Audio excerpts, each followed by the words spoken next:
In this video, we'll be taking a look at 3 NBA games happening on March 7th, 2026, and providing you with free team picks and total picks for each one of those games, so 6 picks in total. Welcome back to Cash Out Sports. Let's dive right into it. Oh, and don't forget to subscribe and to click the bell icon to get notified as soon as these videos get released, so that you have more time to plan out your bets as we provide these videos on a daily basis. I can guarantee that you'll have all the important information that you'll need on these 3 NBA games after fully watching this video.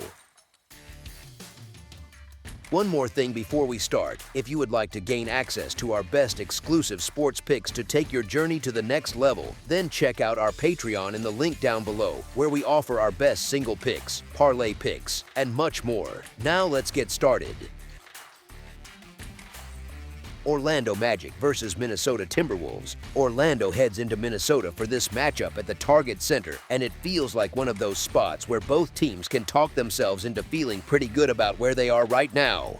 The Magic have stacked wins over the Wizards and Mavericks and have the Bucks on deck, so their schedule has not exactly been soft mentally, even if the Wizards' part of that mix is more of a breather than a test. They have taken 8 of their last 12, which does speak to rhythm and confidence, especially for a young group still figuring out how to win away from home consistently. At the same time, that escape against a shorthanded Mavericks squad was a reminder that winning close games on the road sometimes comes down to a few breaks, not just pure dominance, and that kind of thing usually evens out over time. The Timberwolves, on the other hand, have handled the Raptors and Grizzlies and have the Lakers coming up, and their stretch of 13 wins in their last 17 says they are playing steadier basketball across different styles of opponent. They are more used to carrying expectations at this point, and playing at home adds a level of comfort that Orlando still does not always show when they leave Florida. Injury-wise, Orlando is again ruling out Franz Wagner, which removes one of their best offensive weapons and a key connector in their half-court sets, while Jonathan Isaac has been bumped to a game-time decision, which at least gives them a chance at extra length and defense if he is cleared. Minnesota is watching Kyle Anderson as a game-time call, and while his box score impact can look modest, his playmaking and calm and half-court offense are useful, especially when the game slows down late. Honestly, this is a matchup between two teams that bettors have found reasons to fade throughout the season, which makes it a little awkward to suddenly trust either one fully, but you can still weigh which flaws matter most here. Orlando has already picked up 15 road losses, and going into a building like this without Wagner tilts a lot of the shot creation pressure onto a smaller group of players who will be asked to score on an elite defense that thrives on forcing tough looks at the rim and contesting threes. Minnesota can absolutely get a bit loose and play with their food at times, which helps explain why they sit at just 27-36 against the spread on the season, but that pattern does not erase the fact that, matchup by matchup, they usually have the better top-end talent and defensive ceiling. Here is the thing, the Magic have momentum and could get a lift if Isaac is able to go, yet the more stable choice still looks like the Timberwolves at home, with the stronger defense and deeper scoring options against a short-handed opponent that has not been fully trustworthy on the road. As our first pick for this matchup, the Minnesota Timberwolves to win and cover the spread as favorites is our full-game side pick. Orlando is averaging 115.1 points on 46.3% shooting and allowing 114.6 points on 47.7% shooting, which already hints at games that are fairly open and competitive rather than grinded-out rock fights. From the perimeter, the Magic are knocking down 34.4% of their threes and hitting 79.8% at the free throw line, and that last part matters a lot in modern totals because strong foul shooting turns late-game whistles into points instead of wasted chances. They are allowing opponents to shoot 35.8% from deep and are grabbing 43.5 rebounds per game, which suggests a decent balance between ending possessions and still giving up enough clean looks for opponents to put up respectable scoring lines of their own. Minnesota brings an even stronger scoring punch on average, putting up 119.6 points on 48.4% shooting and allowing 115.2 points on 46.3% shooting, so their games often settle into a rhythm where both sides find ways to score, even if their defense is highly respected. They are hitting 37.5% from beyond the arc, which is a very healthy clip, while shooting 74.6% from the free throw line. And even though that free throw mark leaves a few points on the table, the shooting efficiency from the field helps compensate. Defensively, the Timberwolves are giving up 36.2% from 3 and pulling down 44.8 rebounds per game. Numbers that show they can control the glass but can still be involved in games where opponents catch a bit of a groove from the outside. When you mix Orlando's ability to get to the line and steady scoring output with Minnesota's shooting efficiency and overall offensive ceiling, the ingredients line up nicely for a matchup where both teams can push the scoreboard rather than squeeze every possession into the mud. So while both teams have defensive tools and there could be stretches where stops come in bunches, the overall profiles and recent scoring trends suggest a game that leans more toward a healthy total of points than a dull, low-scoring slog. As our second pick for this matchup, over the projected total is our full game total pick. Philadelphia 76ers versus Atlanta Hawks. The Philadelphia 76ers head down to State Farm Arena to take on the Atlanta Hawks, and the context around this one is doing a lot of the heavy lifting before the ball even goes up. Recent form, injuries, and the way these teams have handled each other this season all pull in the same direction, even if the 76ers are still trying to convince everyone they are not sliding backward. Philadelphia just beat the Jazz, lost to the Spurs, and has the Jazz again after this, which is a slightly odd little loop in their schedule that makes this game feel like a tough one wedged in the middle. They have split their last 8, so it has been a mixed bag, and even that most recent win over the ice-cold Jazz did not exactly scream dominance. They scraped by rather than sent a message. They are still without Joel Embiid and Paul George, which strips away a massive chunk of top-tier scoring and star gravity, and VJ Edgecombe sitting as a game-time decision only adds more uncertainty to an already wobbly setup.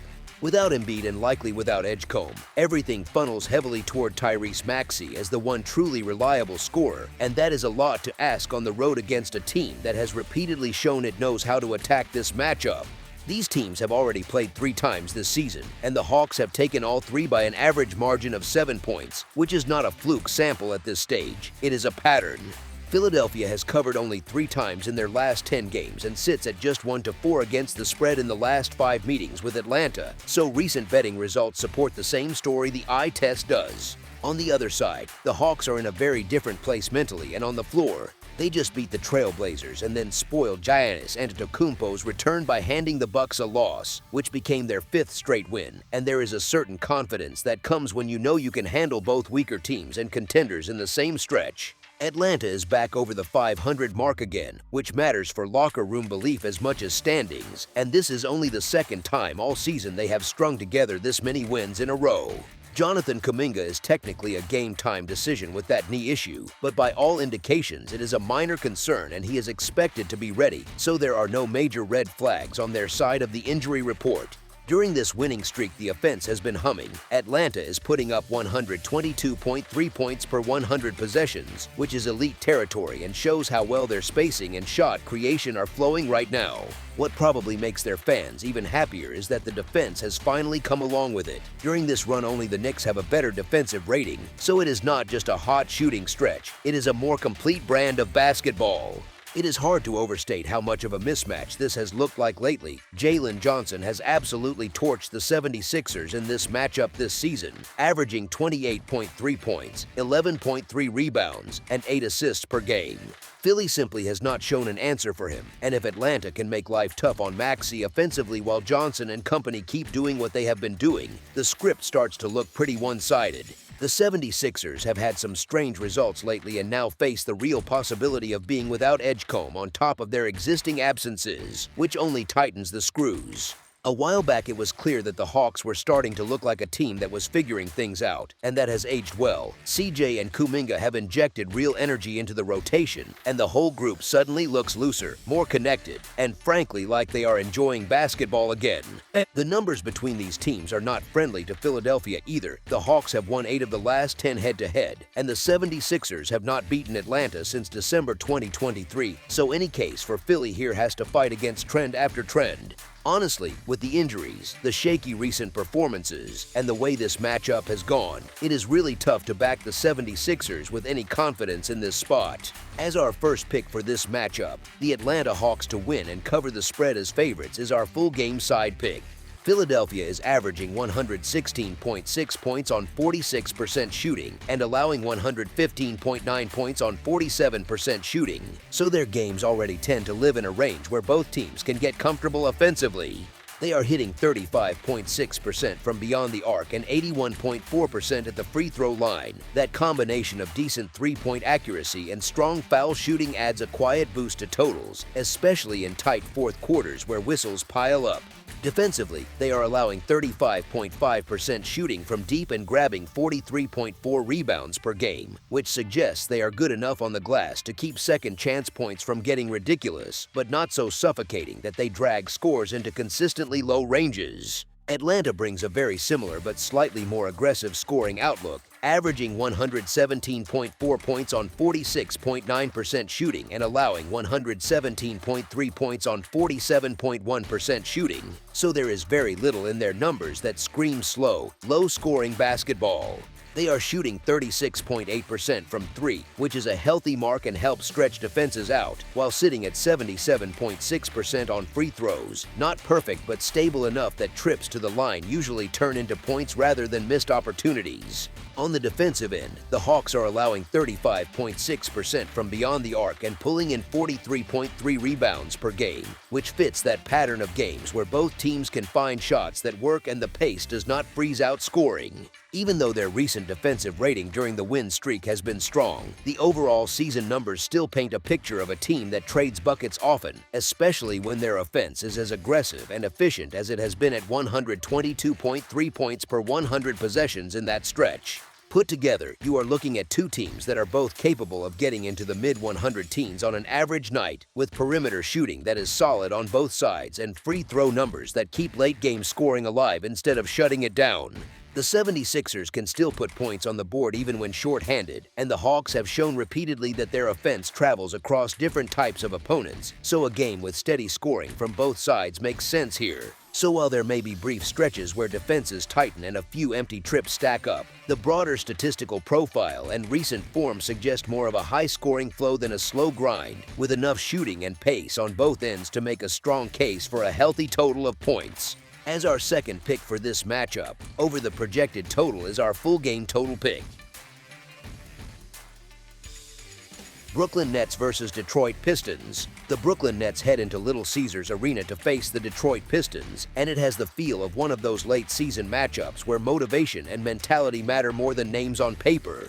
Brooklyn just dropped games to the Heat and Cavs and has the Grizzlies on deck, but the bigger story is that they have lost 25 of their last 29, which tells you plenty about where their season really sits right now. Detroit is coming off losses to the Cavs and Spurs, with the Heat waiting next, yet that small skid sits inside a much stronger stretch. The Pistons have still won 17 of their last 23 games, so they are clearly trending up compared to where they were earlier in the year. Even with that, the number hanging on this game is hefty for a Pistons team that might be missing both Thompson and Cunningham, and on the surface that kind of situation usually has you pausing for a second look. Here is the thing, though, the Nets are in straight tank mode, and that shows up not just in the standings but in how often they fail to cover. They are simply not cashing enough tickets to be taken seriously as a side in spots like this. A month ago these teams met and the Pistons absolutely crushed them, 130-77, and while you never want to assume a repeat of that kind of scoreline, it does underline the gap in competitiveness between these two versions of the Nets and Pistons.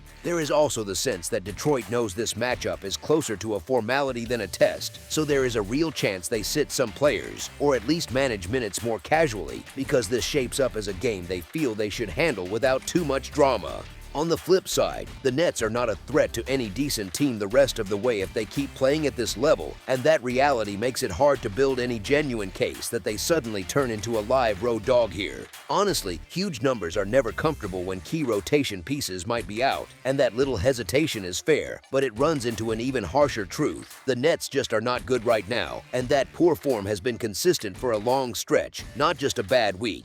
Given one side riding real momentum and the other clearly drifting, the only realistic way to lean is toward Detroit taking care of business, even if the spread feels oversized at first glance. As our first pick for this matchup, the Detroit Pistons to win and cover the spread as favorites is our full game side pick.